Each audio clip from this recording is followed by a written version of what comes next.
What's up, YouTube faithful? Welcome back to the Guitar Dungeon.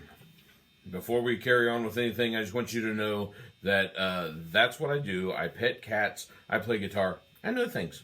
So, one of the things that I know is we got a little special treat today.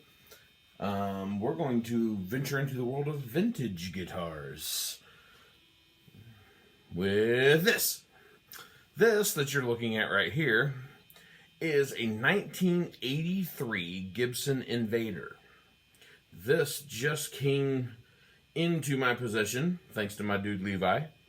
That is a little touch awesome for me, tone-wise. Let's go over it, just, the basics to begin with. Right off the bat, you notice that the headstock is a little bit different. It doesn't have that open book headstock to it. This is something that they were doing a little bit different with this series and another one that the name is escaping me at the moment. But they went with this style back in the 80s. Like I said, you can see right there, it is an Invader. Dot inlays on an ebony fretboard. This is a maple neck on a mahogany body from everything that I'm reading. I haven't taken this apart to find out how true that is, and I kind of don't want to, because when you start getting into older guitars, you got to question your screw holes, how bad the wood has been affected over the years, things like that, and kind of the mentality of if it ain't broke, don't fix it, right? This obviously has been around the block a few times. You can't really see a whole lot in it. I mean, you have some minor checking to the paint that happens over time, some general wear and tear, but overall has been in, fantastic condition, It's pretty much all factory. The only thing that's been replaced over time has been the tuners. They originally had Grover tuners, and they were replaced out for Gibson tuners. Not sure what the deal is on that. I'm almost guarantee I'm going to put Grover tuners back on. Just so it'll be more accurate to when it came off the line. The fun thing about this is in 83, this was actually considered a kind of I would say a bottom line Gibson, especially when you get into the bolt-on neck. That's not typical for a Gibson. Gibsons are usually through body. So they, went with something a little cheaper to appeal to a different audience, right?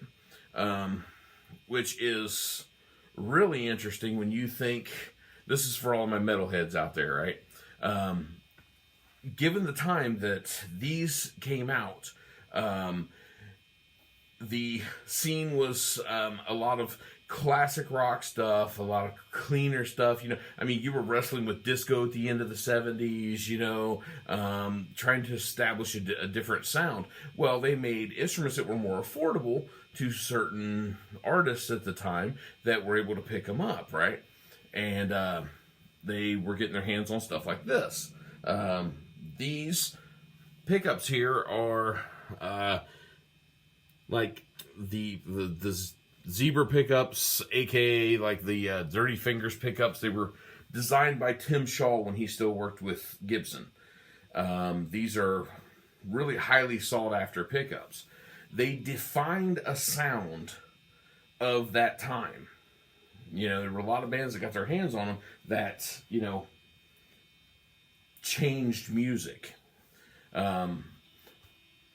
It was a wonderful thing. Like I said, now as for tone-wise, you have a really nice clean tone.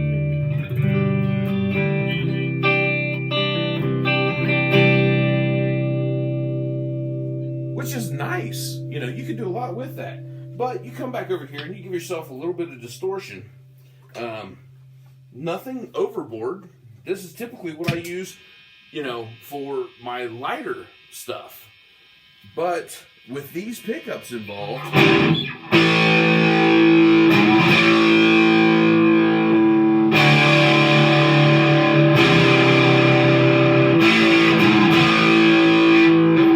for instance, I don't know, bust off some little riffs here. I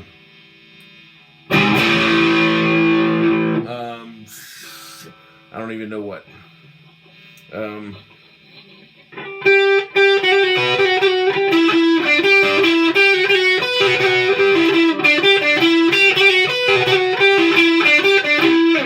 Higher stuff.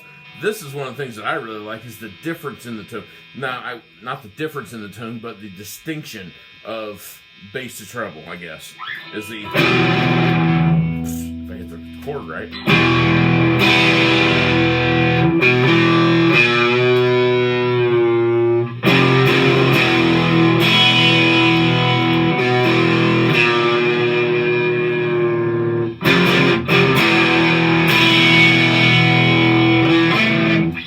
It's got that distinction that you don't find in a lot of pickups anymore, you know?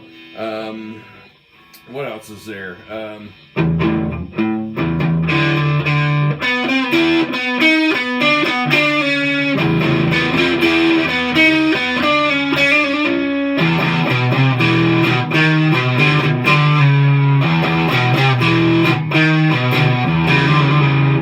Right? You get the idea.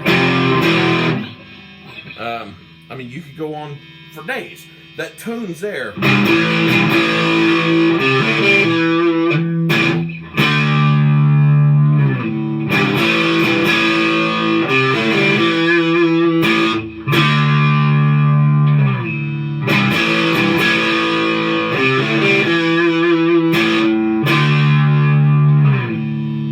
what I'm saying?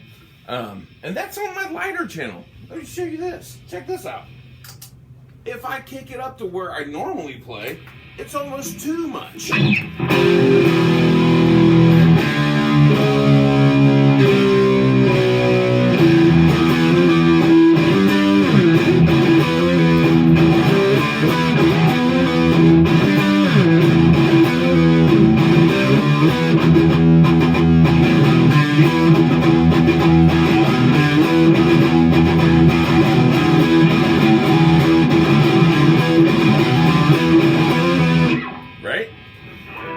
It's almost too much. So it's like you almost want a small little bit of distortion, which is why, you know, back in 1983, everybody was going with these giant Marshalls that were basically a clean channel, a little bit of overdrive, and they would use a pedal to boost it.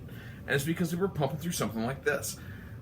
This is almost like a, I don't know, I wouldn't say a design flaw, but it was a wonderful mistake. Gibson was aiming to release a cheaper instrument, but they ended up making one of the greatest pickups of all time. So it defined a genre. You know, thrash came about because of stuff like this, because of pickups like these. Now there'll be a lot of people that will argue with me on this, and they will say whatever about different instruments that were played at the time, but when you look back at the early days of metal, granted, Fender was there. Fender, Jackson, that's a little questionable. You're getting into Charvel and then into Jackson and into it. Whatever. Fender and Gibson were your main two drivers, right? Fender had that clean tone, but a lot of artists were bumping those pickups up to something that was a little bit more overdrive and, you know, whatever. Whereas Gibson was giving people this, that they were getting this awesome tone off of, you know, what they already had sitting in their garage. You know, they're able to pick up this instrument, plug it in, and they had this new tone that inspired new writing, that gave new songs, that changed the face of metal. Basically, kind of, you know, invented it. If not anything else, for thrash, absolutely was essential. So, anyway, enough preaching and whatever. But this model, if you're able to get your hands on one, they're still out there. They're relatively affordable still. If not anything else, gotta get them pickups, man. It's a nice guitar. It's an easily playable guitar. And like I said, I hit a gold mine, because to get one that is 38 years old at the time of filming this, and it's in this good a condition, I couldn't ask for better. So if you can get your hands on one, do it. Absolutely do it. They're wonderful guitars. You're not going to beat that tone. If you're after that 80s thrash metal tone, man, you can't get any better than this. Without spending the arm and a leg and, maybe refinancing a house and selling a car, I don't know, maybe your first child or something like that. But Gibson Invader, if you find one, check it out. You won't regret it. Thanks for watching.